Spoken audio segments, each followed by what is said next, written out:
Porsche Boxster was seen as the poor relation to the full-fat, hardcore 911. Its doors were from a 911, as were its headlamps.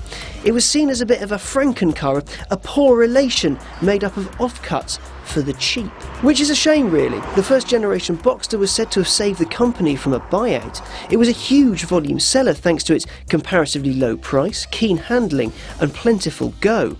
However, it's not until now in the third generation 981 that the Boxster gets its own doors.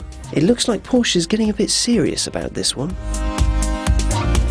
It's out here on delicious country lanes where the Boxster really comes into its own.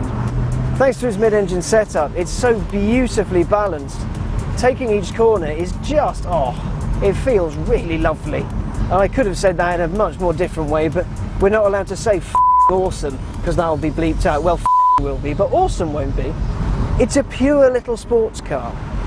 Getting in it and driving it properly makes you feel really, really good. Like, really good. I mean, yeah, people will go, oh, well, you couldn't afford to buy a 911. Well, you know what? Some people don't want a 911. Some people don't want their engine in the back. Some people, myself included, prefer their engine in the middle. It gives you a far better balanced car. And that's so evident here. It really, really is. Pop into Sport Plus mode, drop it into second, and away you go.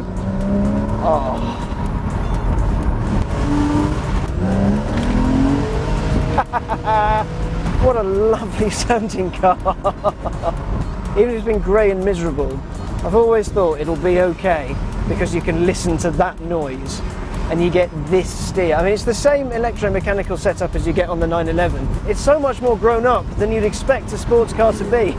The interior is pretty much lifted from the 911, which means if you've been in a 911, you're pretty familiar with everything. There's a few subtle differences, but the main body of it down here, all straight out of the 911. And it's all very intuitive. You do get this sort of bank of switches you can just fiddle with and press and touch. And it's as though someone at Porsche has actually sat and thought, you know what we need to do? We need to make a car that real humans can use.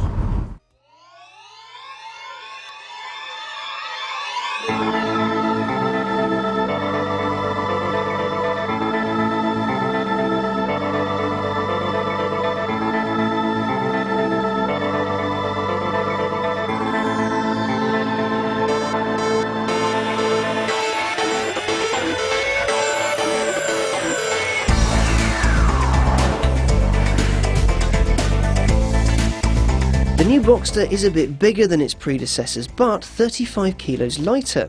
It's also been working out. In the middle of this Boxster S sits a 3.4 litre engine boasting 315 brake horsepower.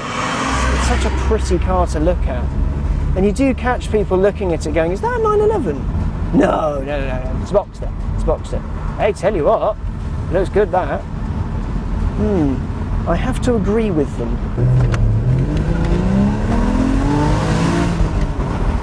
And it does that, which is naught quickly and not much. It's been an absolute pleasure to spend a week with the Boxster because it's an absolutely brilliant little car.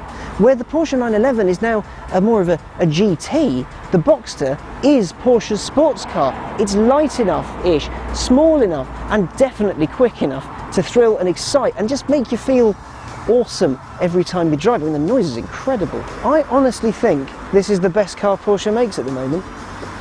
And worryingly, I think I may have to buy one.